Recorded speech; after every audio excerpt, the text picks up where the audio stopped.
Well, welcome to the 700 Club. Get used to this new phrase, contact tracing. And we're going to all have an app that we're going to install on cell phones to try to stop the spread of coronavirus. It's also being referred to as Big Brother. Well, can the government force you to take a tracing app, or can it restrict your freedom if you don't? Dale Hurd explains. Health experts have long used contact tracing to stop epidemics like Ebola, and they're trying to use it to stop COVID-19. But getting already suspicious Americans to cooperate so that it works effectively will be tough. The CDC even gives contact tracing the creepy term of public health surveillance. Using either Bluetooth or location services on your phone, contact tracing apps record who we've been in contact with in case people nearby have COVID-19. Nations like Singapore are already using it. Get peace of mind for you and your family through community-driven contact tracing.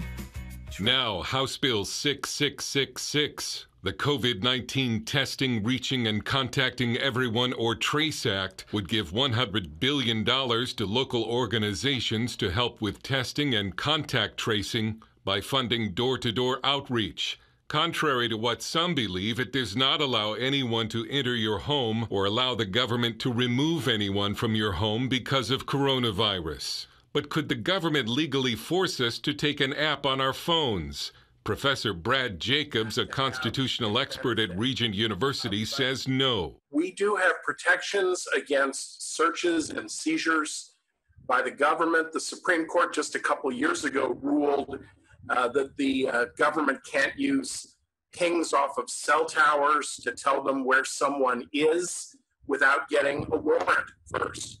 But could the government restrict your freedom if you don't use a contact tracing app? Maybe. Supreme Court has long held that no rights are absolute.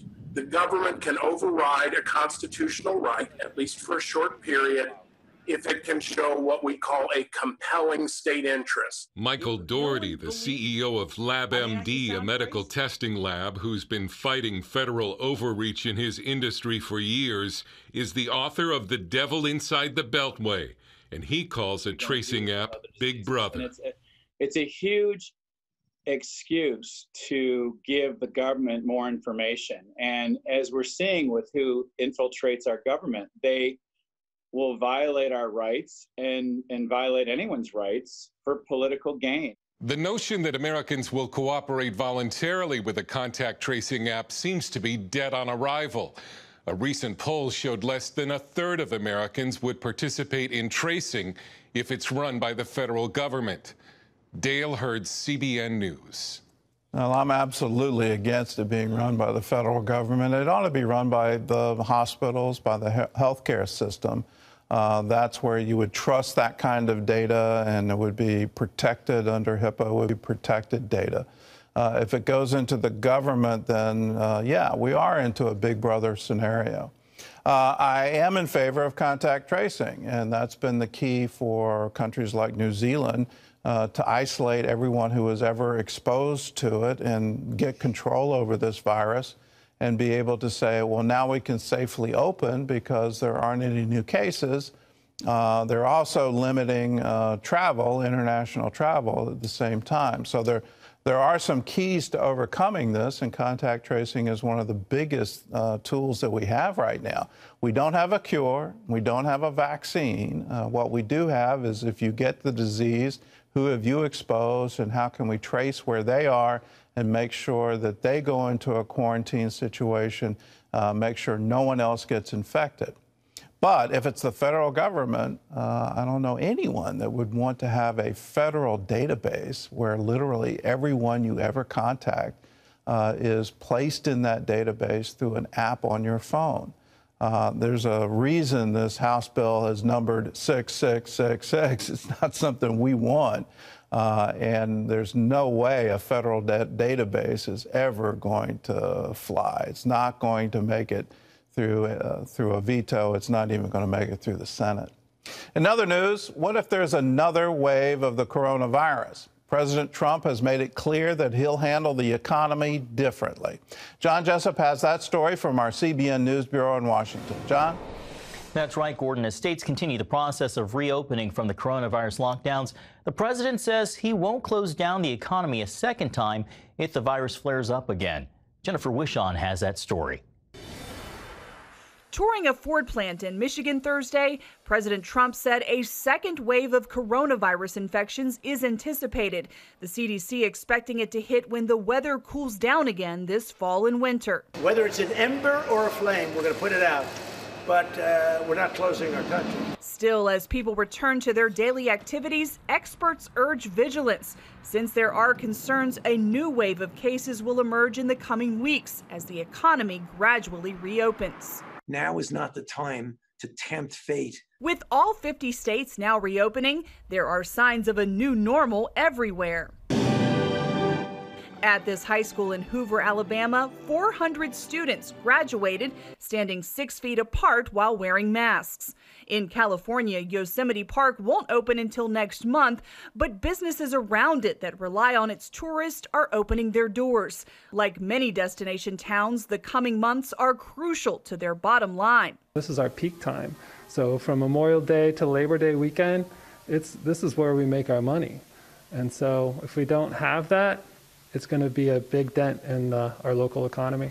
And as Memorial Day approaches, the National Park Service in Washington is preparing for visitors. We certainly expect that there will be people who come down to pay their respects on Memorial Day. Still, tensions remain between continuing restrictions out of concerns over more cases and restarting the economy. This as the unemployment rate is expected to exceed 20%. If you don't want to go back to work, don't go back to work.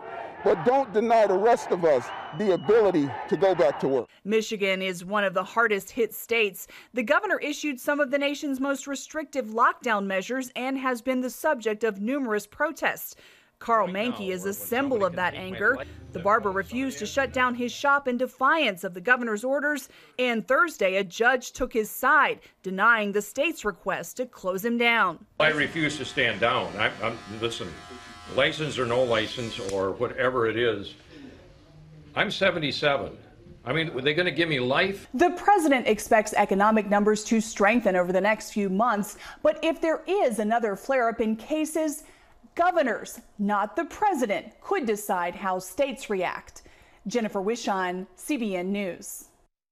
Thank you, Jennifer. The president has told the Centers for Disease Control to release its guidance for churches to reopen after the agency hadn't done so for weeks. I mean, literally, I just got off the phone with CDC and I talked about churches. I said, I want the churches to open. And the people want the churches to open. And they use the word essential. I think churches are essential. It's so important. People want to be in their churches. It's wonderful to sit home and watch something on a laptop, but it can never be the same as being in a church and being with your friends. Churches in some states like California and Minnesota do plan to hold services soon with or without permission from their respective states.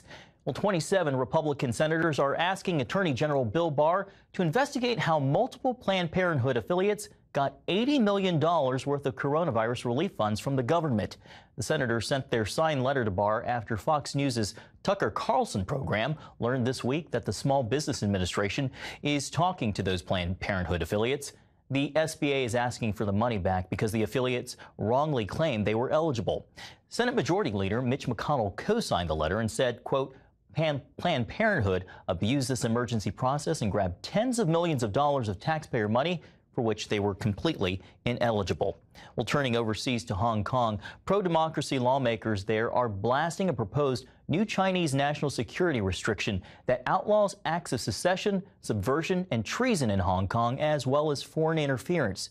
The move is seen as a clampdown by China's Communist Party after those pro-democracy protests last year in Hong Kong. A small group of protesters marched towards China's central government office in Hong Kong today. The work in Hong Kong is over because of the implementation of the National Security Ordinance. One former pro-democracy lawmaker said they're trying to ban everything from, every organization in Hong Kong who dares to speak out against the Communist Party. And Gordon, some analysts are saying this could be the end of Hong Kong as we know it. Well, it's not a could be, it is. The two-state solution, it's unbelievable what China has done here. And it's a natural offshoot of the protests that we all witnessed last year, and how the protest was over the mainland China trying to impose its will and passing a bill and that would require people arrested in Hong Kong to be taken into China for trial. And that sparked these huge protests against that.